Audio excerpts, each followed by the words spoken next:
একদিন দাদি ময়লা ফেলতে গিয়ে একটি সোনার চকচকে কোল দেখতে পায়।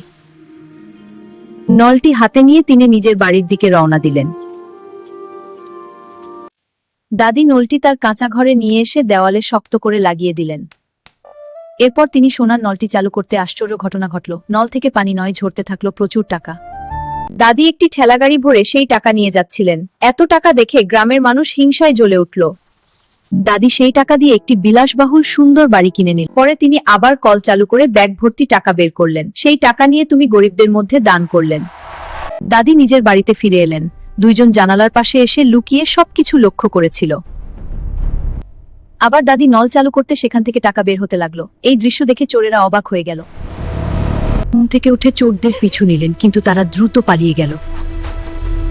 নল হারিয়ে দাদি ভেঙে পড়লেন এবং জোরে জোরে কাঁদতে লাগলেন। বেচারি দাদির জন্য একটি লাইক সাবস্ক্রাইব করে দাও বন্ধুরা।